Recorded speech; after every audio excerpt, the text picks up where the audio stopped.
But let's talk about some big tech real quick before we get into the super chat segment. I got to talk about this. This is huge news. Oh, yeah. We got this from timcast.com. Neutral video platform Rumble to go public with an initial enterprise value of $2.1 billion. Rumble's skyrocketing viewer engagement is a promising sign. Yeah, it's true. It is a promising sign. Basically, they're doing a SPAC, a special purpose acquisition company, through the Cantor Fitzgerald. That's what it's called. They say CF Acquisition Corp. CFVI is a global financial services firm led by Cantor Financial Chairman and Chief Executive Howard W. Lutnick. It's a SPAC, meaning it has no commercial operations and exists only to raise money through an initial public offering.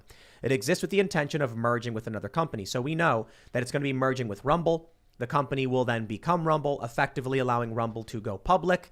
But it also then does bring in this other institutional investment firm as people with power over Rumble. I think there's some really good things here. There's also some really bad things here. And the first thing I'll say is, man, Ian, did you call it? Dude, get ready for State Street, BlackRock, and then what's that other investment firm? The other big one? Blackstone? I don't know. No, it's BlackRock, State Street, and there's a third one that's Oh, huge. why? They're all going to put 8% into this company. Get ready. Why would not these big, BlackRock and whatever, why wouldn't they be like, oh, yeah, we'll buy shares? Yeah. Oh, it's publicly traded now? Look Yeah, at we'll buy it. Apple, Microsoft, Alphabet. You see BlackRock, State Street, these same investment firms own like 7 to 8% of almost all these top companies. It's they just get a little bit, so it doesn't look like they have too much control. But they got a little bit of almost everything. First, I'll say the good. It's great that there is competition to YouTube. It's great that Rumble is growing. These are net positives, but I don't think it's a long-term solution. If now with Rumble's supposedly going to have, I think, what did they say, 400 million in proceeds. Oh, wow. Rumble will receive approximately $400 million in proceeds, a combination of a fully committed pipe of $100 million at $10 per share and $300 million of cash held in the trust account of CFVI. I don't know how much they'll be able to spend, but if this means that Rumble can then go to prominent individuals and say, how much do you make on YouTube? And they go, oh, I make, $10K a month. And they say, we'll give you 11, move to Rumble. And they'll go, done. Is it that easy? Don't you have to spend all this time and effort building audience and all that? You do, but look, one of the biggest problems with competing with YouTube is that Google subsidizes YouTube. So they're putting way more money in than the platform actually makes.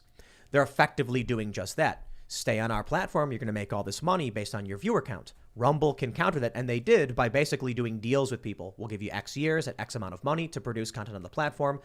Then we'll help, it'll help us grow. We'll help you grow, put you on the front page. That can be really powerful. What Rumble needs to do right now with this money is they need to buy billboards. And I know it sounds silly and it's archaic and silly, old school, but you need that mainstream presence where regular people are going to see Rumble. They're going to see Glenn Greenwald up on a billboard on Sunset Boulevard or in New York. And that means something. That means Rumble is mainstream and it's not that expensive to do, especially if they have this. So that's the good here.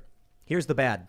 As Ian pointed out, all of these big institutional investment firms are going to get their pinkies in it very easily. It's publicly traded. Once they have enough control, Rumble is done. People say, yeah, but look, Chris, the CEO, Pavlovsky, is still going to be involved. In full disclosure, I've talked to him. I digitally know him. I've never met him in person.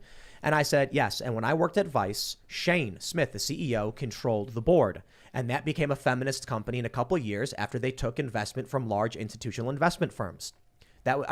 Vice had investment from other places before I got there. But when Disney came in, when Fox came in, and these people invested, and then he said, don't worry, I control the board. It took 2.5 years, and the company became woke feminist. And like a CEO, he's used, what's his name again? Chris Pavlovsky? Is Pavlovsky. that it? Chris probably used to calling all the shots. He walks into the meeting, he says, we're doing this, we're doing that. And now I know he's still a majority shareholder, so I think he still has board control. But meaningless. He's going to be surrounded by people that are harping on him every day. He's going to get tired of those meetings, and then he's going to want to get out. I'm not saying that's going to happen, but that's usually what'll happen. Using attrition to get you out. I just looked up Alphabet shareholders as of December 20th. This is the company that owns Google, that owns YouTube. Vanguard is their top investment holder. So it's State Street, BlackRock, and Vanguard. These three investment firms. Vanguard's got 6.4%. BlackRock has 5.5%. They're going to get in the ground floor, man. It's going to be pennies on the dollar. And those three companies own about 20% of your company. If they collude, I don't know. I've never seen proof of it. But it's not that. It's what I was told by someone who is a former executive at Vice. The reason they got woke was because the investors all came in, and even though they didn't have majority power or anything, they said, we have enough power on the back end outside your company. You need to do this now. And they were like, all right, we'll make the changes.